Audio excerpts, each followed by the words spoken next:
Hello, racing fans.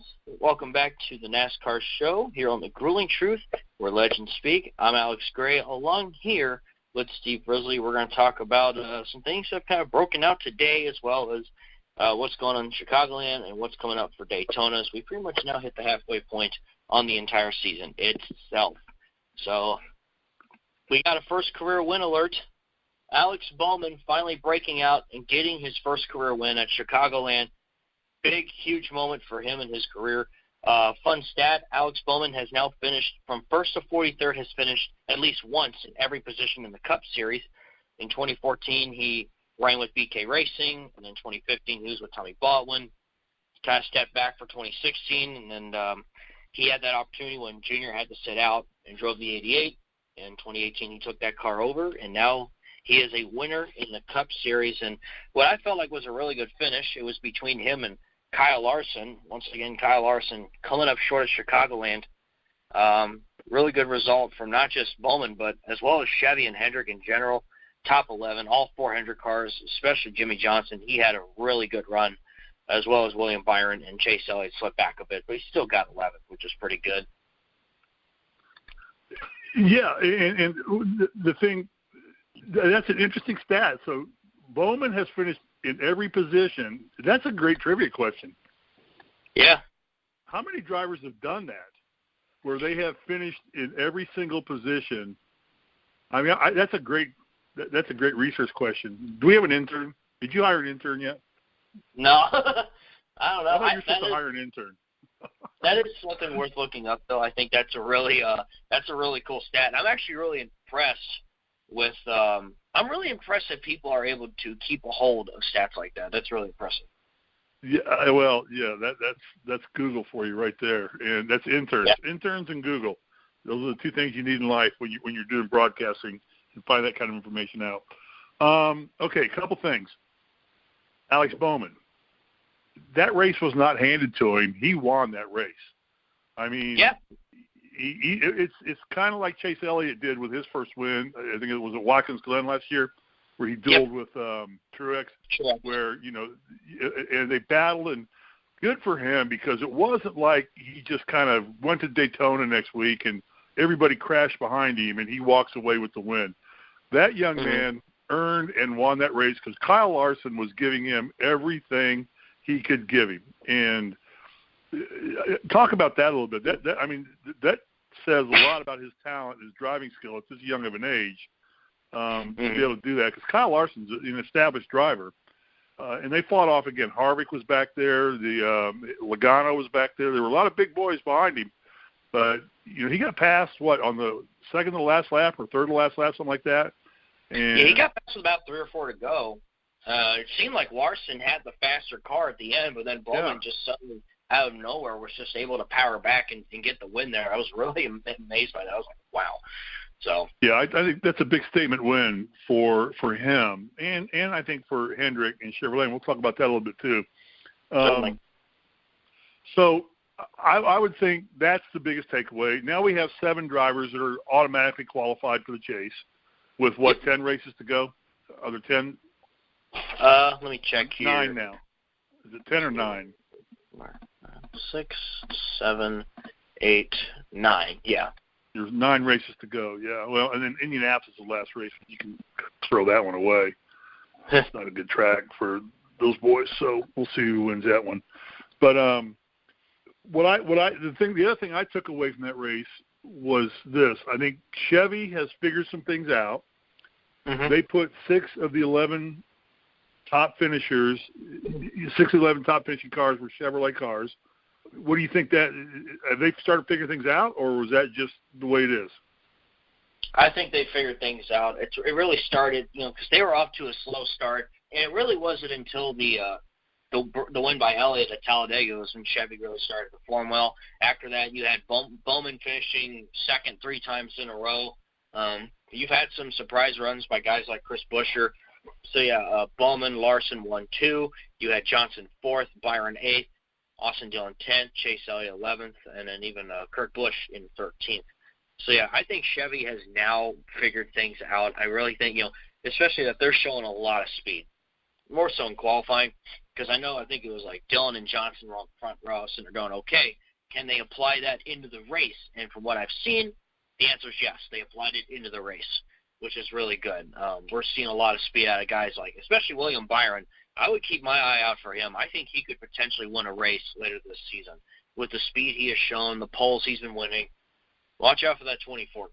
But overall, Chevy's back in. I guess you can say they're back in town. It's good to have them back in town. That's a great phrase. They're back in town. They're back in the hunt. Because for a while, it was just Toyota and Ford dominating everything. So that was the big takeaway. Chevy does well. Hendrick puts, for the first time, I think, all four cars in the top 11. All right. Mm-hmm. Talk about Jimmy Johnson. He finished, fourth or fifth or somewhere? I'm not looking at the fourth. That's his best showing of the year, isn't it? Yep, that's his best result. And he was leading the race, and he was in contention most of the way around. Do we think a little resurgence is coming there with him? Is he kind of dialing in with his new crew chief and things?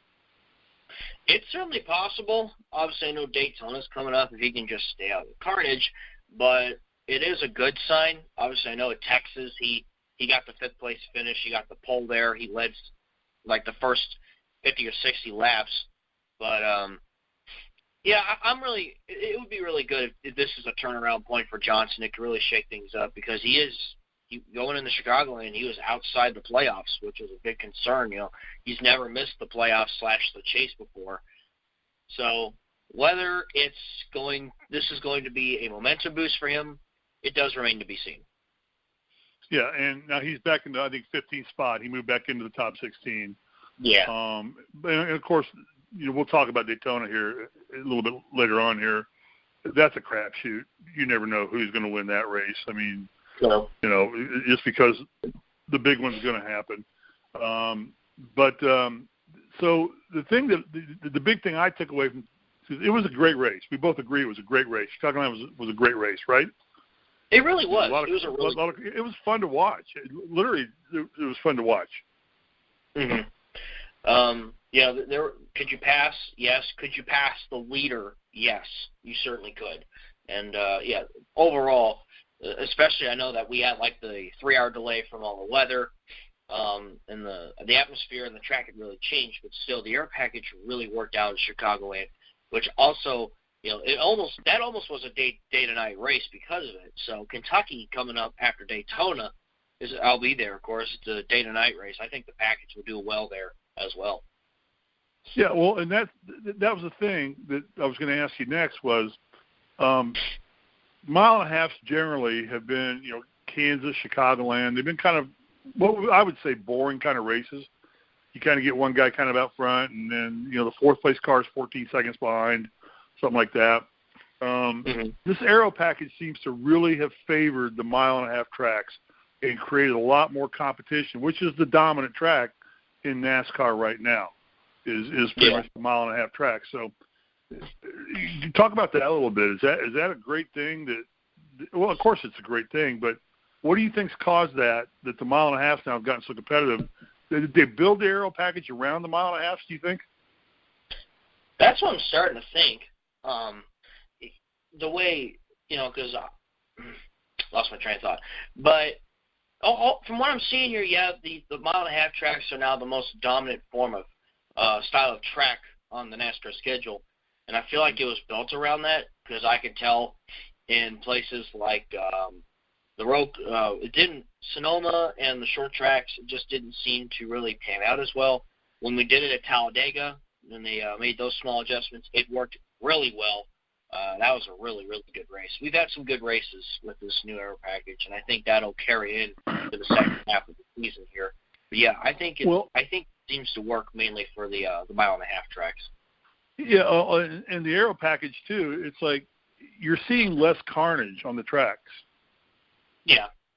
And part of what we all love about NASCAR is rubbing, is racing and wrecking. And, guys are generally pretty safe getting out of the cars because they're so solidly built now, safety-wise and things. But, we like to see the banging and bumping. And even like in Sonoma, it was a pretty clean race. I don't know, were there any cautions even in Sonoma other than the stage cautions? There was a couple, I think. Not from what I can recall. Yeah, and then you come to Chicagoland again. It's a relatively clean race. So I don't know. Does that make the racing more fun, or does it, or do we want to go back and seeing banging and bumping? I don't mind the beating and banging. We actually kind of saw that at Chicagoland. There was a little bit of beating and banging, especially at the end between Larson and Bowman where they made contact. Luckily, no one's tires got messed up or anything, which is good. Seriously, I don't mind the beating and banging and all that. Obviously, last year Chicagoland finished, the infamous slide job finish, I should call it. But I don't want a wreck fest. I don't mind the occasional wrecks. I don't mind the beating and banging. I guess like potentially the whole thing about like taking both the fewer carnage and the beating and banging and trying to mix that into one, because the cars, because they lowered the horsepower down to 550. The cars have just been more stable. And I think that's why we've seen fewer wrecks, which, as I said before, it's easier on the teams from a car building standpoint. But I don't mind the beating and banging, the boys have at it kind of thing. So just maybe kind of a way to, and I know I've said this many times before, to like meet in the middle per se. Yeah, and yeah, I would agree. And there's more downforce on the cars now too, because they've increased the spoiler size and lowered the spoilers up front and put the air ducts in, so they've gotten more downforce on the cars, so the cars are more stable. And it's funny how you hear this term now, side drafting. Basically, do you know what is explain to people what exactly is side drafting? How do you know how it works? The side drafting? Yeah. No. Basically, I'm not 100% technical. It's certainly something I can improve upon, but from what I know, with the especially what they've gone from is it seems like, and I'm with you, gone from taking air off the rear of the car, going to taking air off the side of the car and moving air and pushing the car up the track and getting them up the track more and making them with this slide job. They call it slide job because you get up in the marbles and you get up in higher on the track, and a lot of guys don't like to run the high groove. And they get up there with that side drafting. But the way this aero package is working, it's better to get, because all they kept talking about on Chicagoland was getting on the right rear quarter panel or left rear quarter panel, and just pushing the car up the track a little bit and gets them out off their preferred line. So It's interesting. Yeah, it's a good deal. It's fun. Well, we've seen a couple of good mile-and-a-half track races. Chicagoland was definitely a good one. The question I had for you to comment on, there was a lot of trouble with the right rear tires for some teams. Is Goodyear keeping up with this aero package? Are they building a tire based on the new aero package in your mind, or do they need to kind of step their game up a little bit and figure out, we got to figure out there's different wear and tear on the tires now, the way drafting's done and the way cars are running now under this new aero package? I'd say it could be possible. There are other factors. I know that the weather in Chicagoland had changed, obviously, to something a bit more overcast. The storms, the rain completely washed out the track, so maybe that could have played a factor as well, losing all that grip and having to dry the track off. But I see where you're coming from in terms of the aero package, because I think another instance was the Coca-Cola 600. Quite a few cars had some tire issues. Preferably the Toyotas had tire issues. I know Jones and DiBenedetto and a couple others, Truex even had problems of tire issues. So I felt like that was interesting. I know, I believe Kevin Harvick at one point rubbed up with someone. He had to go down pit road. He never really fully recovered. He was dominating early on in the race. So, I think it's a possibility. Yeah, because I'm seeing more tire problems occurring more than you're seeing anything else happening out there in terms of causing yellows or things like that. Guys are just blowing out tires. And it seems to be like there's a big run on right rear tires in Chicagoland. So it wasn't like one car. It was like a bunch of the cars were having the same problem, the same tires. I think Boyer finished either dead last or something, didn't he, or second to last. because he blew out his tire early in the thing, blew out his right tire. So, interesting question. Yeah, we don't know the answer to that yet. We're not with Goodyear. Okay, let's talk about Stewart-Haas Racing. Are they? Yeah. What's going on there? Come on, they still have not won. And Harvick was a little competitive for a while. I started to wonder, losing a veteran or someone like Kurt Busch maybe kind of hurt them. I'm not really sure, because last year Stewart-Haas was the team to beat. You know, all four of the cars made up half of the round of 8 in the playoffs last year. Harvick, obviously, he looked like early on he was going to win Chicagoland, and he had a strong car. As I just mentioned, you know, he had to go down pit road. He never fully recovered from the flat tire, I believe he had. It's really weird. I still think eventually at least one or two guys are going to win something, but it is you are now in an alarming situation. You got 9 races left to get one of your drivers locked into the playoffs. How many? And I don't have the standings pulled up right in front of me right now. How many SHR cars are locked in? Well, Harvick's locked in. He's the first car without a win who's in the points, so he's going to be locked in. Where are the other drivers on SHR? Yeah, unless Harvick has the greatest collapse of all time, he's pretty much in no matter what. Yeah, he's going to be in. Yeah. Amaral is 11th. Suarez is 15th. Boyer is 16th. Okay. So now, they're still all 4 in right now. Yeah. But Boyer and Suarez are kind of on that bubble too. So. Then you start getting the Chevy cars hot. The Chevy cars start getting hot. You got some guys coming up there. You know, Jimmy Johnson's going to take a spot if he's going to stay hot and keep going. So it's just interesting to me that SHR has not won anything at all this year, or done anything. I mean, they've been competitive. They qualify well. They run their cars well. And you know Harvick's going to win a race. I mean, he's going to find and muscle his way into one. They go back to Loudon here pretty soon, don't they? Yep. Yep, and that's the track he usually dominates and does well on. So you look for him there. Okay, anything out of Chicago other than that? Really, I think the big takeaway there was Bowman's win, which he earned. Chevy putting 7 cars in the top 13, which I think is great for NASCAR. The mile-and-a-half track being as competitive a race as I've ever seen on a mile-and-a-half track, which is good. Any other takeaways from Chicagoland? Mind if I hop into the Xfinity race real quick as well? No, go ahead. Yeah, definitely, yeah. All right. Cole Custer ended up winning that race. He's really shown that he's breaking out this season. Logano was 2nd, Michael Annett 3rd, Brandon Jones 4th, Austin Cindric 5th. Rounding out the top 10, Noah Gragson, Justin Haley, Ross Chastain, Tyler Reddick, and Riley Herbst.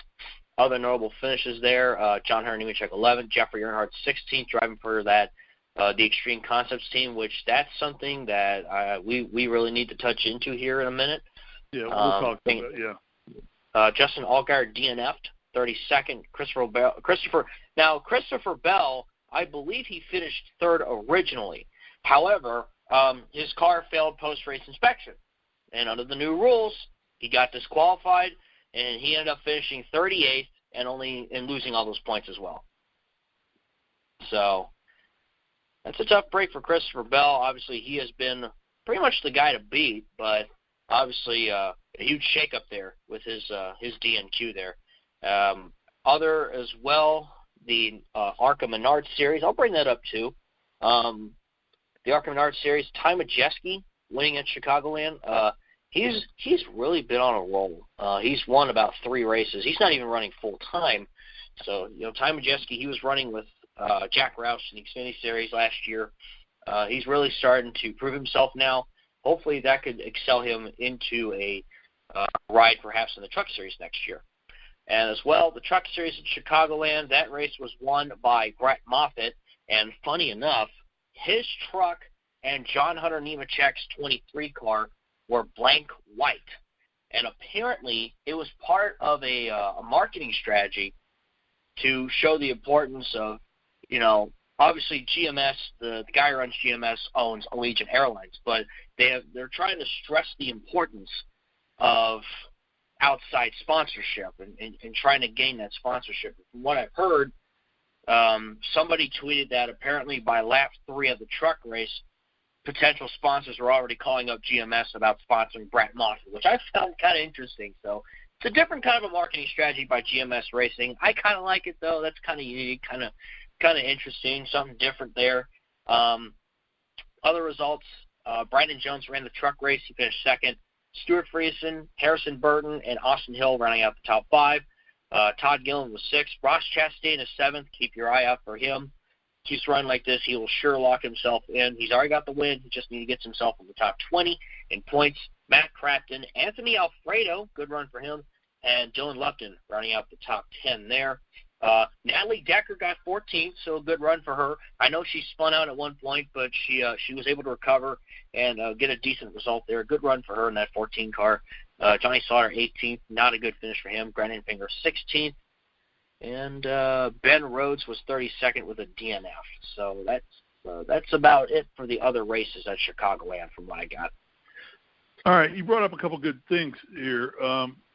And before we get into Daytona, let's talk about the young guns that are coming up a little bit. We got Cole Custer, who he's tied into SHR, right? Yes. Yeah. So are they gonna make a hole for him? I mean, is Boyer in any jeopardy? I mean, I would look at that team right now. I mean, is there any chance of him getting into a Cup car next year, or is he going to sit in Xfinity? I think if Cole Custer's going anywhere at SHR, it's probably the 14. Boyer, he and Harvick are both up there in age, but I think Harvick has been more on the competitive side, and I still think he's got a few years left. Boyer, on the other hand, is rather concerning, and I think it's interesting because he was on Reagan Smith's segment on NASCAR Race Up, and apparently he said, he was asked, would you treat that win at Michigan last year like it's your last? He's like, oh, you got to treat every win like it's your last, Look at Jimmy Johnson, 7-time champion. He hasn't won in 2 years. He's probably right now going wholly explicitive. So I think it is, especially that Boyer is now on the cut line of missing the playoffs. He's 16th. Obviously, he could recover. Obviously, he could win. There has been a lot of rumors. Someone suggested that Kyle Larson could go over to Stewart-Haas Racing because of the dirt racing background that Stewart has, which would be kind of interesting. There's been discussions that Stewart-Haas may walk up to another smaller Ford team and say, hey, we're going to give you technical equipment if you run Cole Custer, which obviously he has ran a few Cup races in Rick Ware's number 51, Haas Ford. He did that a few times last year. I can't recall. He might have done it this year. I'll have to check. So many races. But, yeah, I think most likely if Custer ends up in an SHR Cup car, it's the 14 next year. Yeah, so you think Amarola's safe? You think Amarola brings sponsorship though, doesn't he? Didn't he bring Smithville? Correct. So he's got, he's a cash cow for him. So they're not going to dump him at this. Although really Boyer's got Bass Pro Shops, doesn't he? Boyer, he's got backing from Haas, Rush Truck Centers. I don't remember who sponsored him this week. Let me check. But Bass Pro, you're thinking.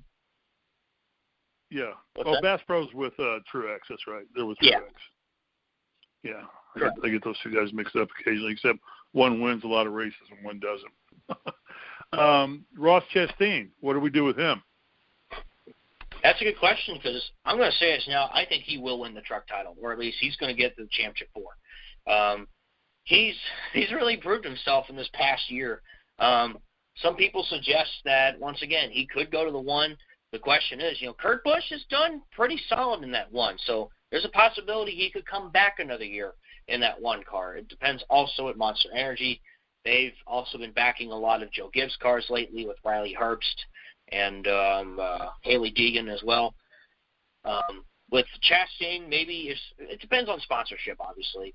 Either he could replace Kurt Busch in the 1, or maybe Ganassi tries to do what they did for the Daytona 500, go to like Spire Motorsports or Premium and try to, force some equipment over and be like, hey, we need you to run Chastain for this next season, and then when the ride opens up. Or maybe Ganassi can find some could get some sponsors and perhaps open the 3rd car. There's a lot of possibilities that could happen here. It's really hard to say. And it's, I feel like the silly season for 2020 started in the off season.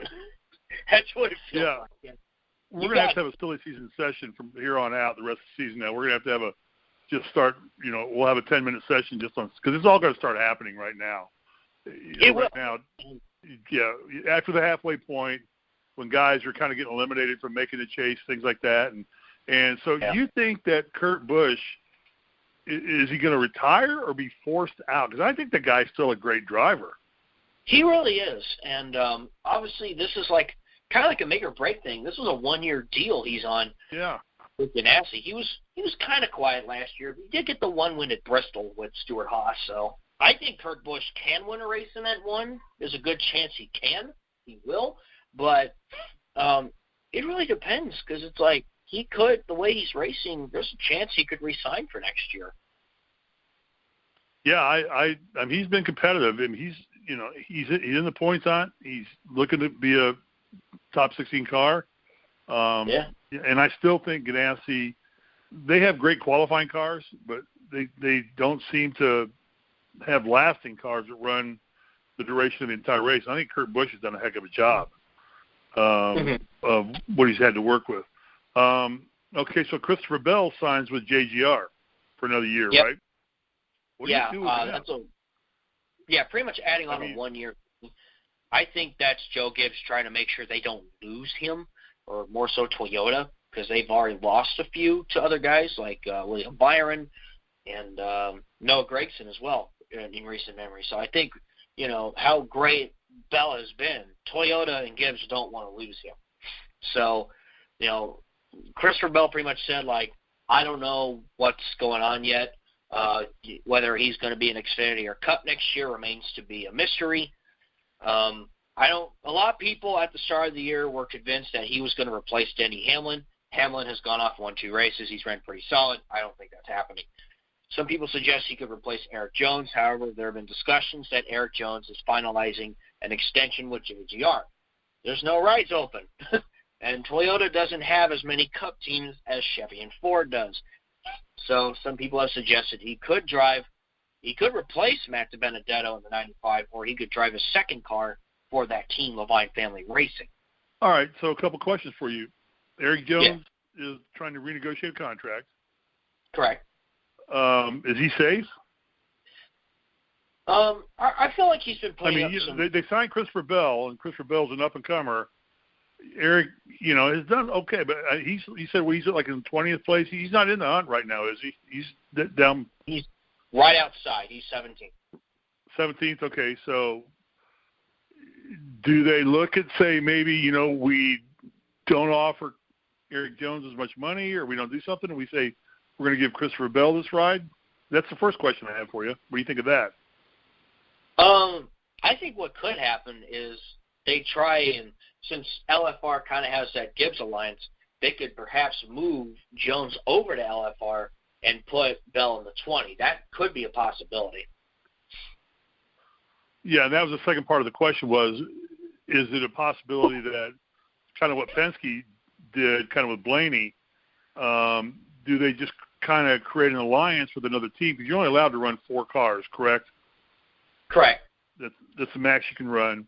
Do they kind of say, we'll just take an alliance with a lesser team. We'll supply you the equipment. We'll give you the technical support. And we'll get you, we'll work with sponsorship with you. But we want to keep him in the fold, in the Toyota fold. And Toyota backs that. Is that the most likely scenario for Christopher Bell next year? Because this is a kid that needs to kind of be running in the Cup Series. Oh, he does. I think he's beyond ready for Cup.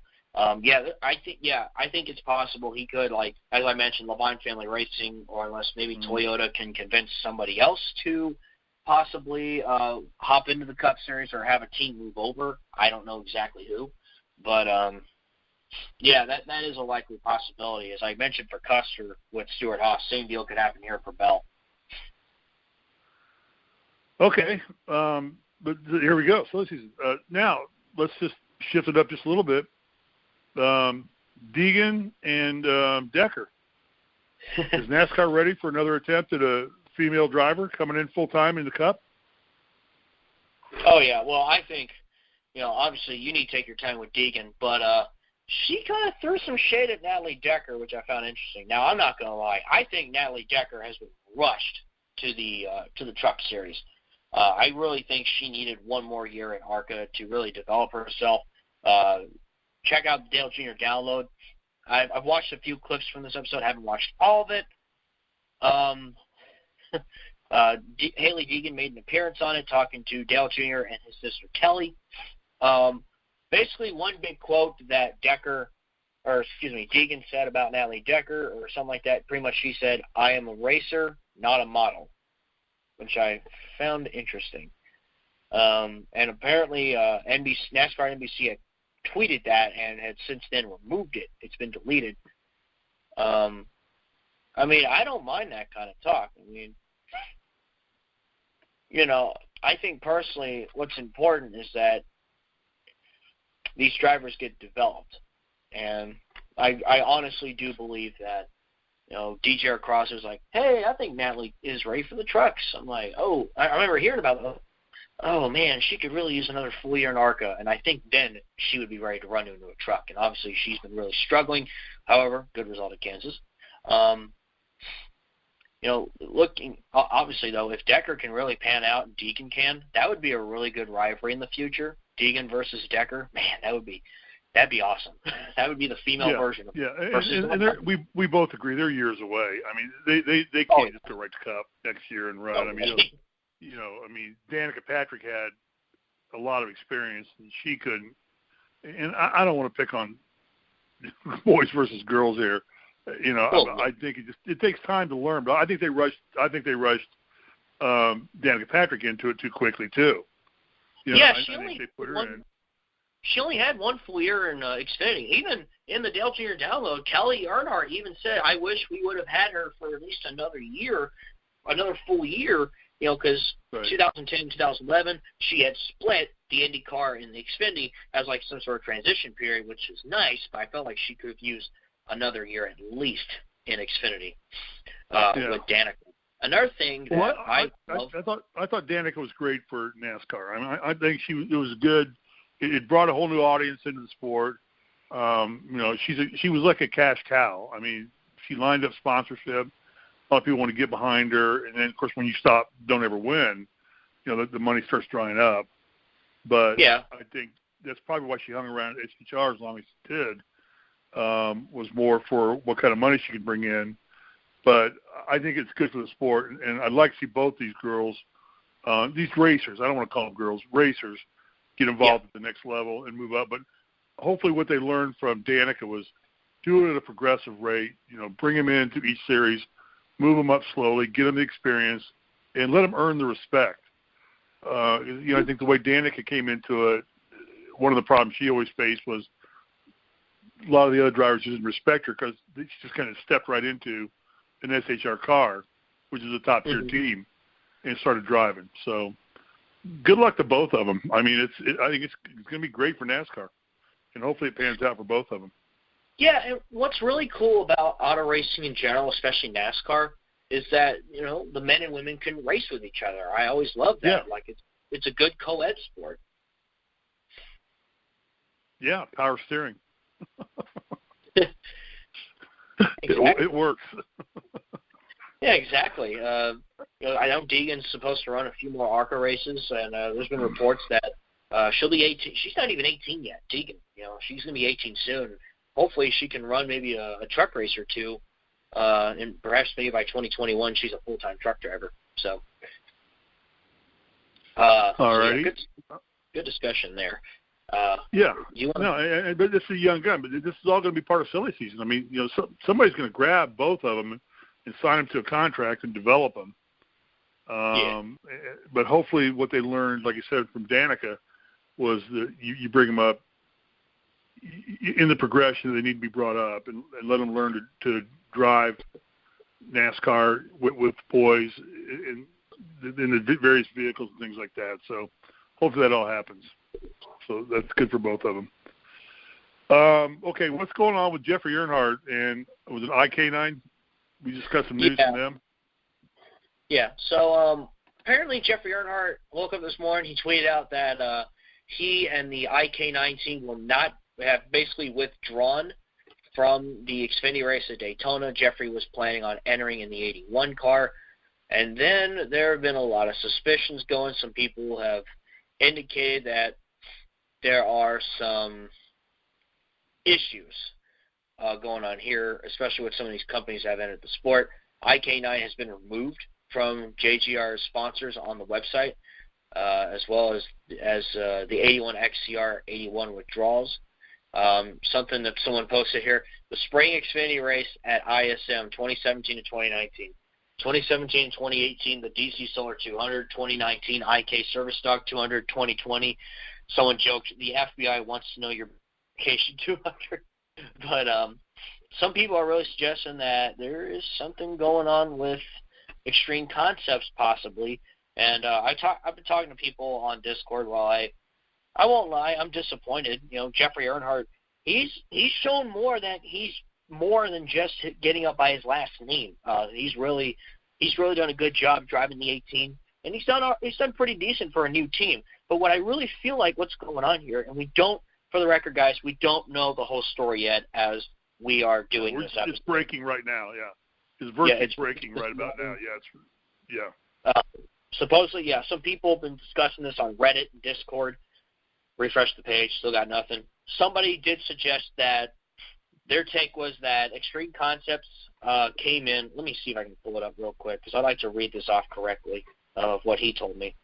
Yeah, so chances are that Extreme Concepts came out of nowhere, came with this grand idea of going to Cup with an Earnhardt attached to them. Obviously, they had plans to run as a full-time Cup team next year, get loan support from the top team in the sport, Jogies Racing, so that they could run as fast as possible. But when JGR asked for the money, XCI, or Extreme Concepts, did not have it.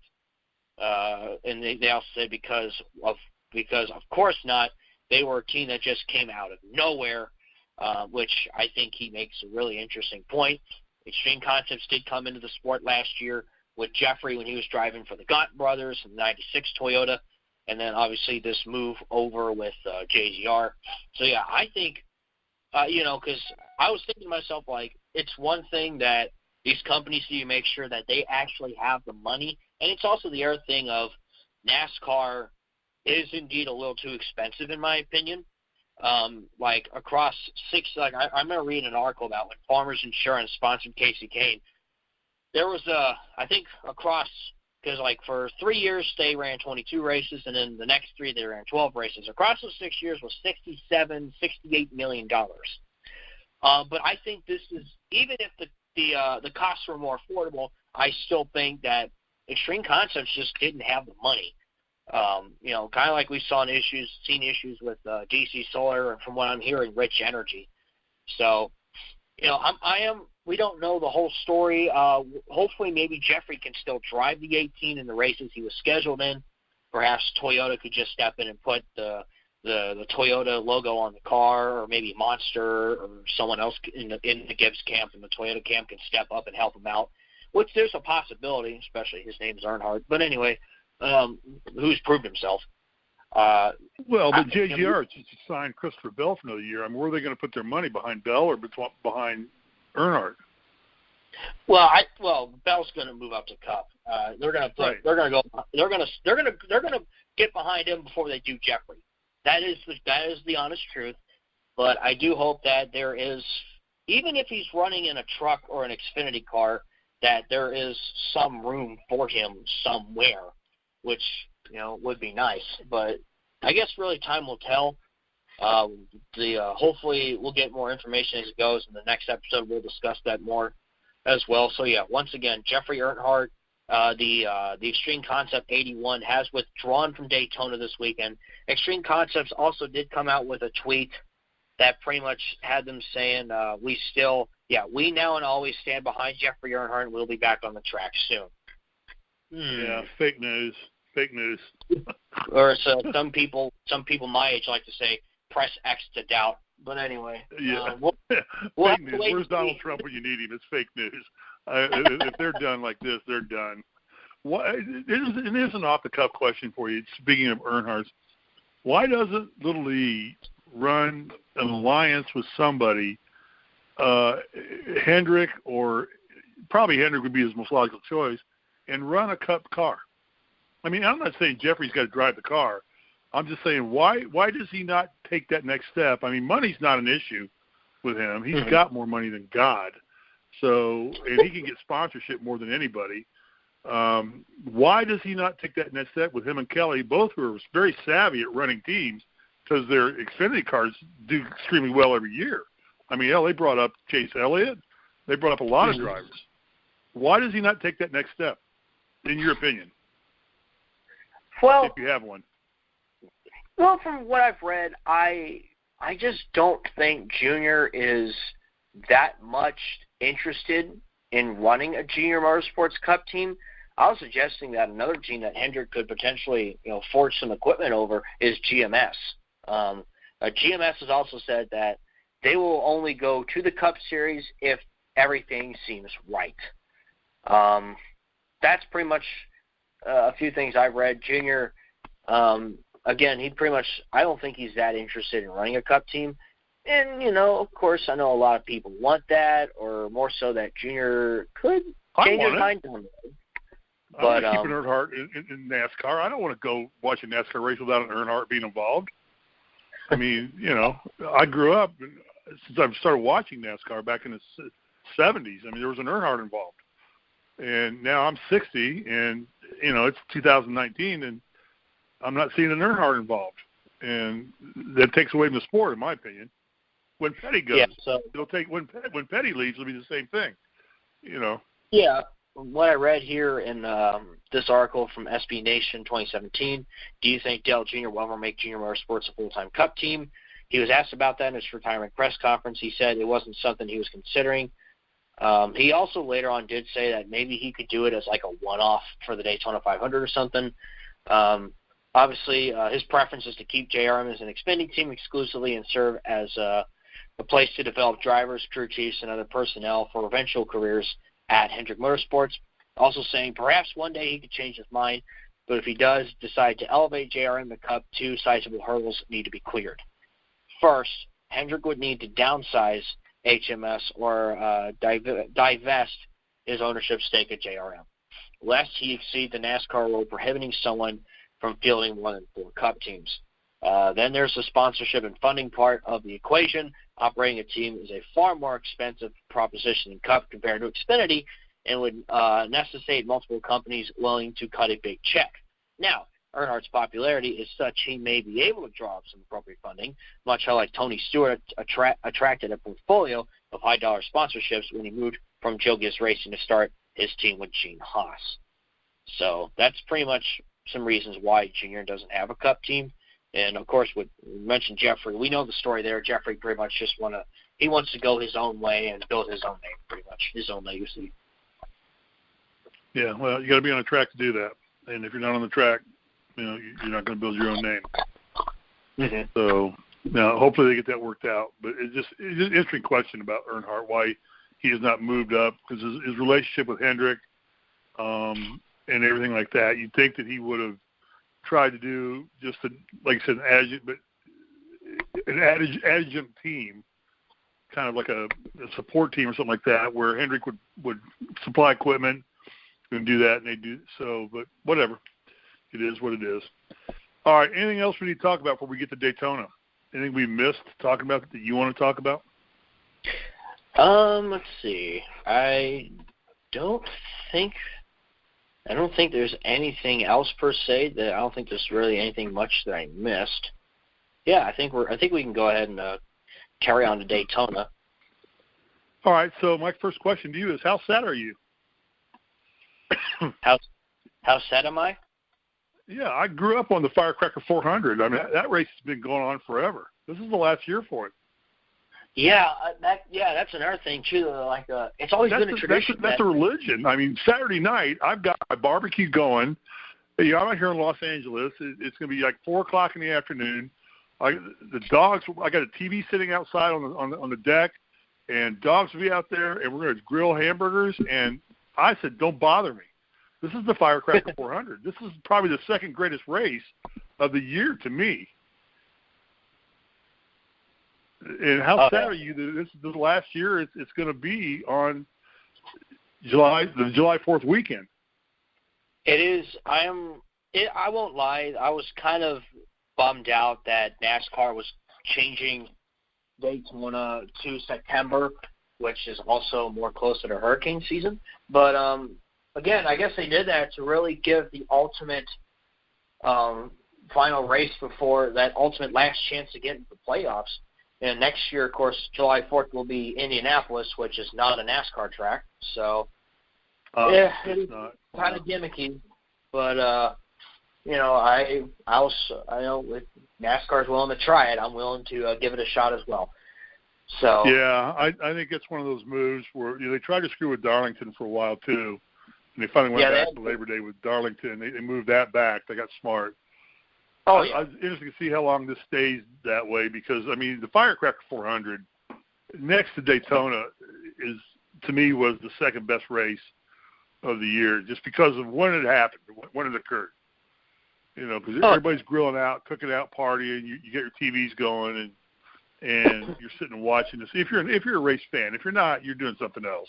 I get that, but I hate to see that go away. And then, Indianapolis in July. I grew up in Indianapolis. It's brutal there in July. Oh yeah. I mean, it's going to be 190 degrees or something like that. These guys, and that's not a great race track for these cars. It's too low banking. 4 corners as opposed to 2 rounded corners.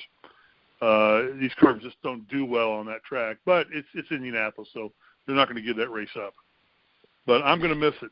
So, I know I've already got plans to sit there Saturday night and watch the race and enjoy it. And so let's talk about it. Can we even pick anybody to win the Firecracker 400?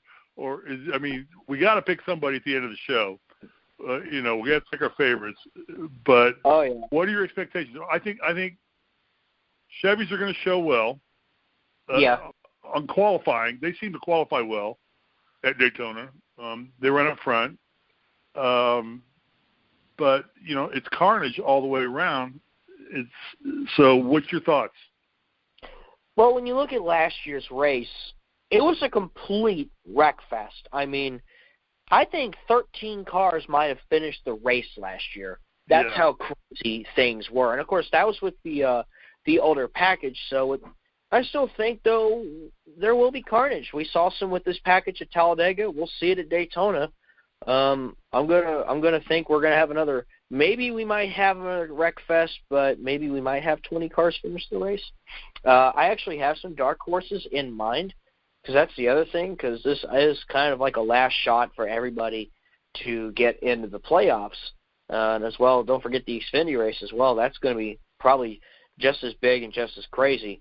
There will be wrecks. There will be a lot of lead changes and a lot of unpredictability. Yeah, well, that was my next question to tie into that. This is kind of getting into desperation mode now for some teams. I mean, and for a lot of teams, Daytona is your best shot to win because it is such carnage. Yeah, I think that's why there's a lot of teams out there who haven't won a race yet, and that's what makes this race so interesting and so much fun to see it now because with 9 races to go, you get to a lot of these tracks, and there are specialists on a lot of the other tracks that you're going to see coming up the rest of the year that just do well, and they dominate those tracks. But Daytona's the one crapshoot, if we can say that, that where, staying out of trouble is important. Yeah, and, I just, in my opinion, maybe staying out front could be a good idea. I would generally in the past say, like, yeah, some guys have the strategy of hanging in the back, and then at the very end they go for it. But with the stage racing, that's kind of changed. So I would just say try to stay out front, stay away from the carnage that way, I guess. But, yeah, really, it comes down to luck. It comes down to being there at the end. If you're there, you have a chance. That's pretty much my mentality towards Daytona and Talladega. All right. So you believe Chevys will qualify well? They'll be up front. They generally seem to do that on the super speedways. Oh yeah. Yeah. In terms of because I think I'm ready to make my picks too. Whenever you're ready. Yeah, I'm writing them down right now. and I'm going to go with. Let me see. I'm going to write my dark horse down. Chase Elliott. Dark horse. I'm going to go with Chase Elliott. No, actually, I'm going with Elliott to win the race. Okay, good. That's that. I'm going to pick Chase to win this one. He won Talladega. He runs strong. He's having a great year. So I'm going to go with Elliott to win the race, and I'm going to go with Kyle Busch as my dark horse. He's a sneaky little shit. So if he can keep himself out of trouble and keep his car going, Busch is the best driver in the sport right now. But I'm going to go with Elliott to win this race. Who you got? All right. Well, I'll start with the Xfinity race. Pick to win there. Okay. Yeah, pick to win there. I'm going to be a little different. I'm going to pick Justin Haley because in last year's Xfinity race, he almost won the race. He made the pass, but unfortunately, there was that controversial call where his car was a little bit under the WL line. So unfortunately, that win was taken away. It was an incredible move he made. I think he could seek redemption in this race. And the Kaulig cars were really fast at Daytona back in February. So and they'll be running 3 cars. They got Haley, they got Allmendinger. He'll be running that race, and Chastain in the 16. So, yeah, look out for the Kaulig racing cars. They can make some noise. Here, my pick there is Haley. And yeah, it's good to see Dinger back in the sport. I mean, Dinger is good for the sport. Yeah. Glad to get him back in a car racing somewhere. So glad to see that. Yeah. Hopefully he gets some more seat time next year as things go on. Xfinity, I'll take Christopher Bell. Yeah, he's done a lot of commentary for NBC Sports with racing and everything too. So yeah, he's keeping busy. He's staying in the sport. Yeah. Yeah. In terms of the Cup race, my 2 biggest picks to win here, I'm going to go with Alex Bowman again. Yeah. And Chase, and I'll throw in Chase Elliott again because he's definitely going to be a favorite. Dark horse. Bowman's a good call. Yeah. Yeah. Hendrick cars run good on these super speedways. I mean, they've got that part of their program figured out. Yeah. Here's some dark horses that I have. Number 1, he won a stage at Talladega. He won a stage at Bristol. If he wins this race, he's locked into the playoffs. Ty Dillon. If he's not in any wrecks, he will be there in contention to win. As weird as it sounds, that 13 car could shock a few people, and he could win that race. Another dark horse. Yeah, another one, William Byron. Watch out for him. Fast at Daytona. He had the pole there, and he's shown a lot of speed. Again, if he's not in the carnage, he will surprise you. Matt Benedetto ran very well in the Daytona 500. If he has nothing bad going his way, he's got a shot. Chris Buescher, he's ran well at Daytona generally. And see, for DiBenedetto and Buescher, this is the perfect opportunity for them to get themselves in position, because these are guys that are not bad. They're smart drivers, and they stay themselves out of trouble. And yeah, I like both those guys as dark horses. I think, and those were 2 of the names I thought as dark horses that I think really has a great chance to win this if they stay out of the carnage. That's the thing. Yeah. So yeah, those. If y'all were looking for dark horses, those are the 4 drivers I would go with for Daytona. Yeah, I don't see an SHR car doing that well. And they don't seem to have. Harvick doesn't have a lot of luck on these tracks. Eric Almirola might be Amarillo's probably their best shot. Yeah, he's probably their best shot. Yeah, he won at Talladega. And then Hamlin, Hamlin's won. Hamlin knows how to win on these tracks too, so you got to watch out for him. But I think it's going to be a Hendrick car. Maybe you see Jimmy Johnson come up and win. Maybe he finally pulls one out. But I think the Hendrick cars are strong. Mm-hmm. So like you said, anybody, Bowman, Elliott, Johnson, and Byron, any one of those guys, they probably got the best cars going into this thing if they can just keep out of the mess is the problem. So that's what makes this race so fun. Exactly. It's very unpredictable, especially how this race has been in the last couple of years. It's going to be interesting to watch. If you're in the race, you have a chance to win. I'm just bummed that it's the last year we're going to see it on the 4th of July weekend because it's just always been kind of like Indianapolis in May, the Memorial Day. You just kind of expect it to be there. Yeah. And you sit down and you grill out, turn your grill on, and you watch it. And if you're a race fan, I get other people watch other things too, or watch fireworks or whatever. But it's going to be fun. So, all right, anything else we need to discuss before we wrap this up? Let's see here. I don't have any other updates that have come my way. Did you want to talk any about the ISC information that's coming out now that ISC is looking to sell their stock? Looks like NASCAR's trying to buy ISC back and bring it back in-house as a family ownership. Do we need to wait on that and get more information? That kind of just all broke today, too. Yeah, Bob Pockrass tweeted, says, ISC said that it's 500%, I can't read, 5% drop in admissions revenue from March to May, primarily because no IndyCar race at Phoenix that had last year, and also from tickets sold as part of sponsorship deal with the company. Now in bankruptcy, I assume DC Solar. Overall average Cup tickets sold at $76, up 1.6%. ISC is preparing an initial proxy statement to file with the Securities and Exchange Commission to begin the federal regulatory approval processes of the purchase by NASCAR before the shareholder vote. Plan is still to have the deal done by the end of 2019. ISC reports for its first 6 months of fiscal 2019 from December of 2018 to May of 2019. Net profit of $36.62 million. Net income from corporations down 5%. And he also left a link to the ISC financial news release, which you can find there on Pockrass's Twitter. Yeah, I read all those too.